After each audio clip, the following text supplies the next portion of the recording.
gostaria de gastar um minuto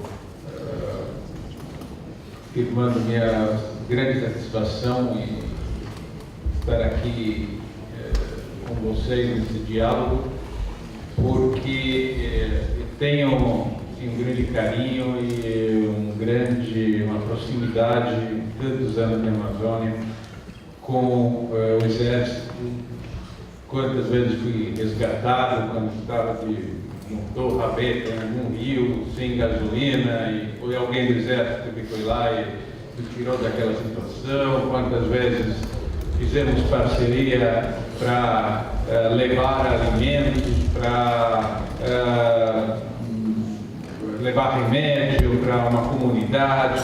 Quantas vezes fomos a campo junto com a infraestrutura que o Exército tinha para prevenir queimadas ou incêndios florestais.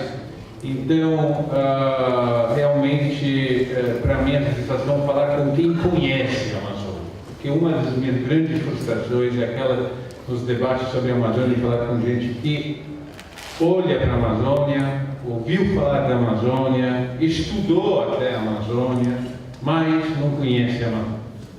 E esse é um grande fator limitante. Inclusive, falando em fogo, não posso deixar de observar que nessas últimas 2 semanas, de novo, a Amazônia está em chamas.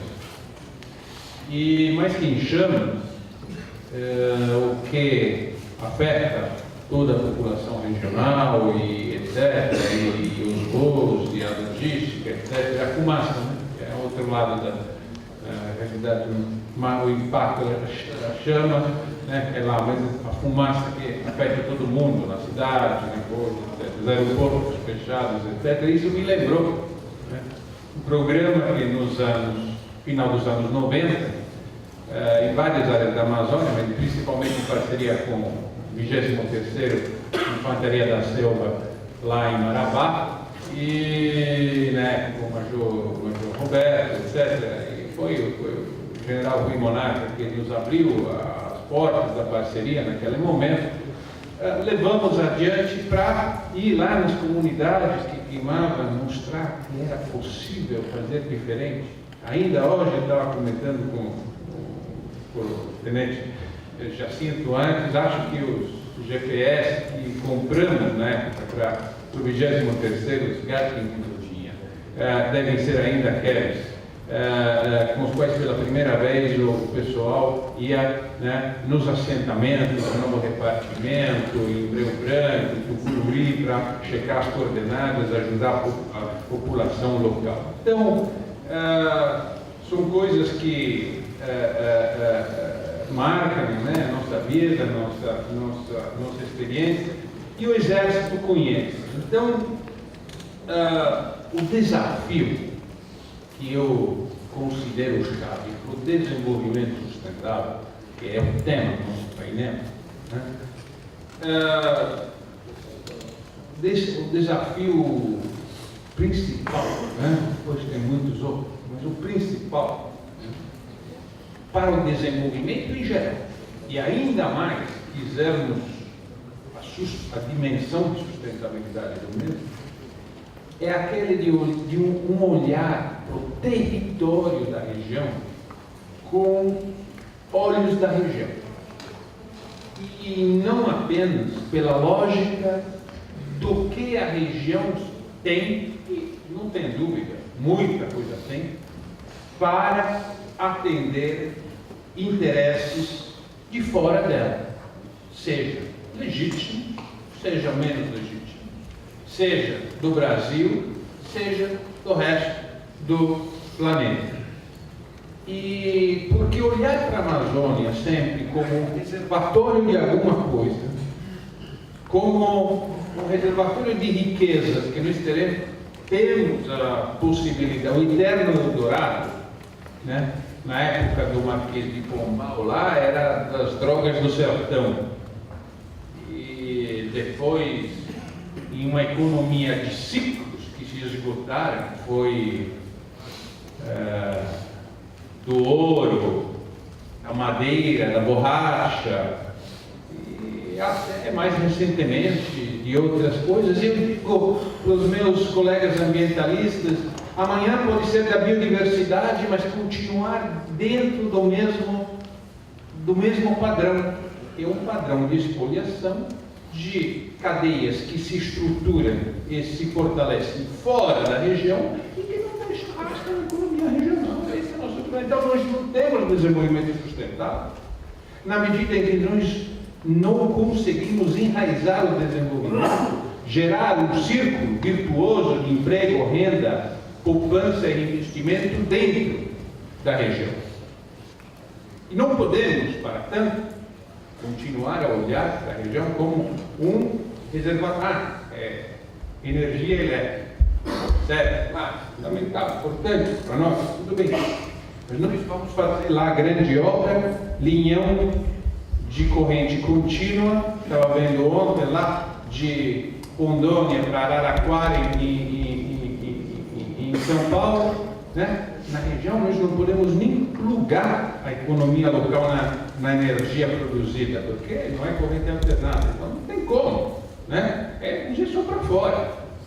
Nós não estamos construindo oportunidade de desenvolvimento e industrialização dentro da região. O que vamos fazer lá? Jogar gente e depois, né? Lá ocupa, cria problema. O problema de Rondônia foi citado aqui hoje de manhã, da população, falta de rendimento, uma série de, né, ônus que nós temos lá depois para educação, saúde, segurança, justiça, infraestrutura, mas nós não temos, né, o bônus que o desenvolvimento deveria trazer. E, infelizmente, um pouco os programas, não tem que citar o PAC hoje, porque é comum em todos os governos, não é uma característica desse governo, é tradição. Quer dizer, olhem para a região, então, olha, o PAC lá, todos os investimentos são para tirar alguma coisa da Amazônia, para beneficiar alguma atividade externa à região. Então nós temos que reverter isso. Como? Acho que há duas principais áreas de investimento necessárias para fomentarmos um desenvolvimento regional e que possa também ter uma dimensão de sustentabilidade. O que eu chamo da economia da floresta, de um lado, e o que chamo, do outro lado, de uma operação de revolução tecnológica na pecuária, que foi um pouco mencionada antes aqui pelo Gerrit. Por quê? Até começo pela segunda, porque pelo slide que foram mostrados, quanto, do ponto de vista espacial, né, é a pecuária. Inclusive é mais do que foi mostrado lá, porque se você pega também aquela fatia do bolo lá da pequena agricultura familiar de subsistência, grande parte dela também é pecuária, porque na realidade é cria para depois levar o animal para engorda em fazendas maiores. Então, na realidade, né, é aproximadamente 75% a 80%, dependendo das super-regiões, do espaço convertido para uso em pastagem. E aquela baixa produtividade é, ao mesmo tempo, o grande fator limitante, mas ao mesmo tempo a grande oportunidade para transformar aquilo. Quer dizer, não podemos tirar hoje, né, os 74 milhões de bois que temos na Amazônia. Não é isso. Então, às vezes, pessoas me perguntam, você é um ambientalista, está querendo aumentar a produção pecuária na Amazônia? Estou querendo sim aumentar a produção pecuária na Amazônia, que não significa aumentar a área ocupada pela pecuária, pelo contrário, mas aumentar o abate, aumentar como uma grande operação, na realidade, de retenção da pecuária nas áreas, né, utilizadas, com aumento da produtividade, aqueles índices de 1,5 de cabeça proletária de 0,30 de 30% na taxa de desfrute, são índices ainda tímidos. Nós podemos, com a tecnologia hoje existente da Embrapa, ir muito além disso, né? E então porque isso significa, na realidade, né? Liberar uma área muito grande e área nobre, área próxima de infraestrutura, que é o que nos interessa, né? Para, né?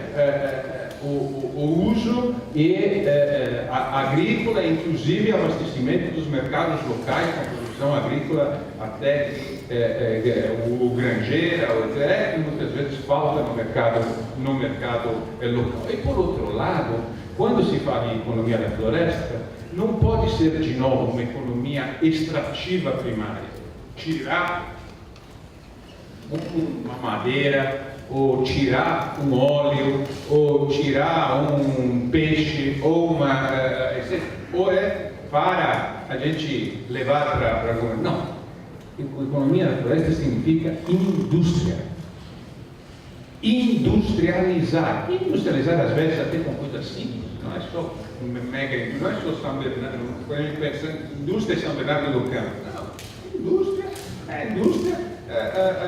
difusa no território, com tecnologia ao alcance da população, que permita, né, criarmos arranjos produtivos locais em cima do cacau, em cima do pato no Pará, porque se consome pato, tem que importar do Canadá, em cima do peixe, do turismo, que é a indústria mais empregadora de serviços que existe, né?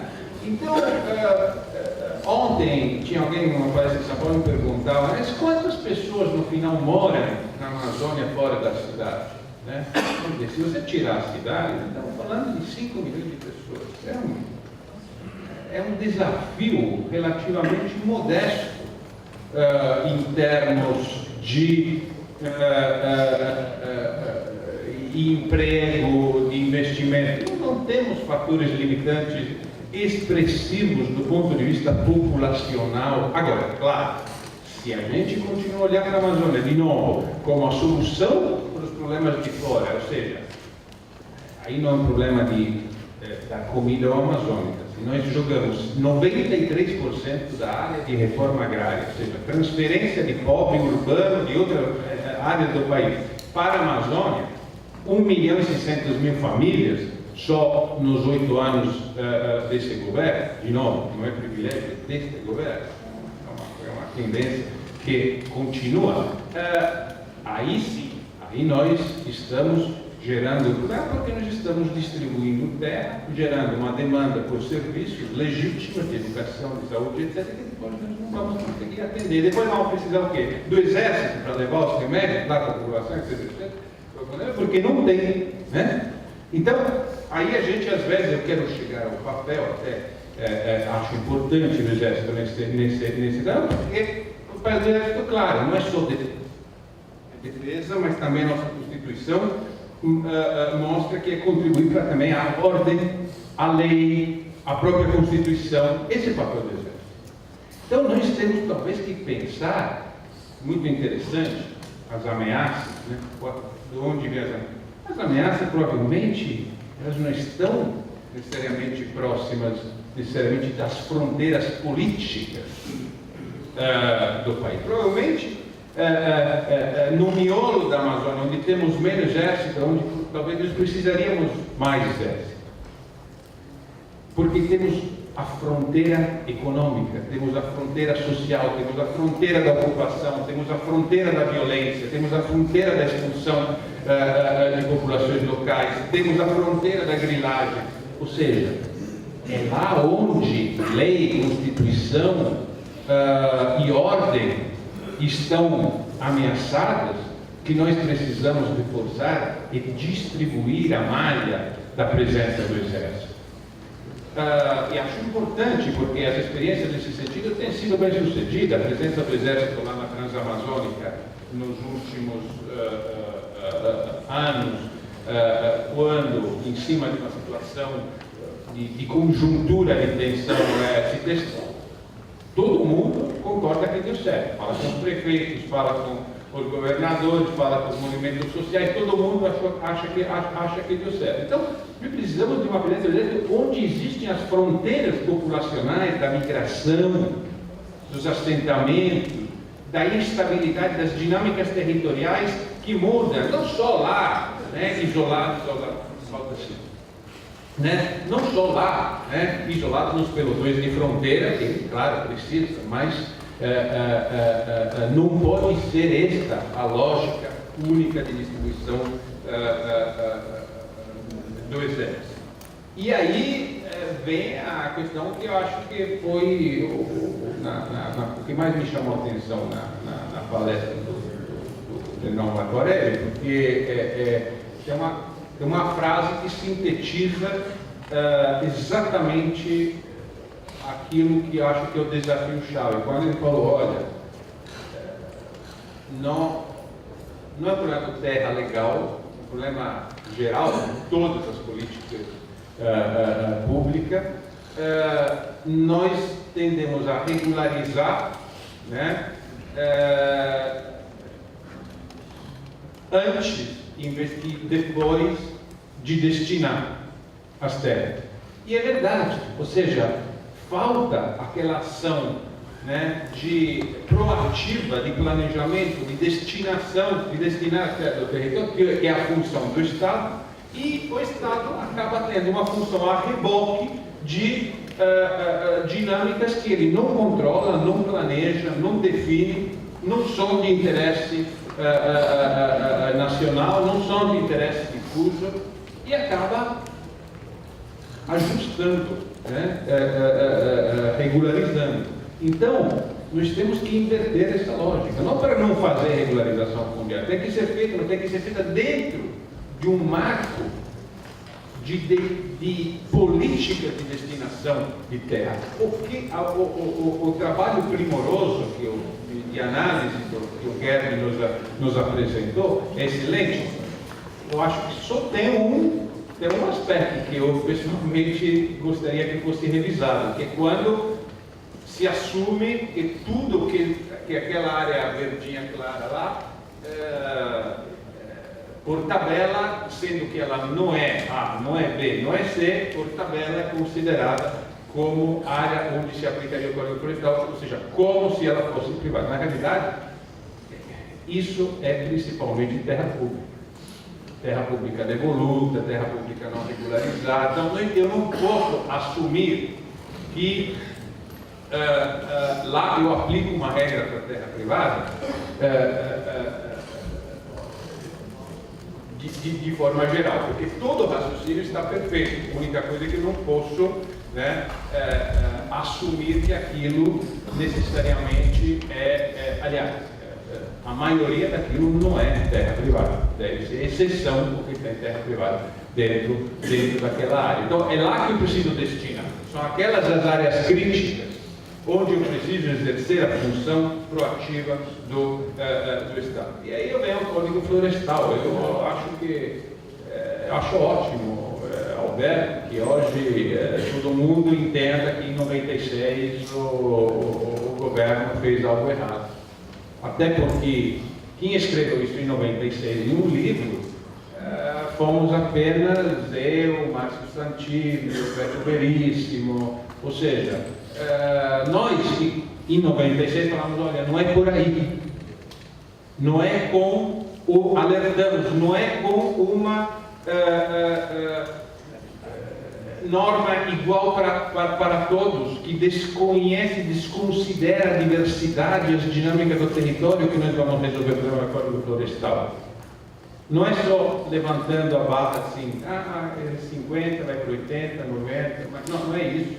É mudando para um conceito que olhe de novo para o território, não de Brasília, não de Londres, não de não sei aonde, não ou do satélite, mas olhe para o território do lado de quem vive o território e respeite as dinâmicas do mesmo, ou seja, áreas próximas de estrada, de infraestrutura, podem e não devem, não devem ter a mesma norma das áreas do miolo florestal da Amazônia, onde a reserva legal deveria ser 100%.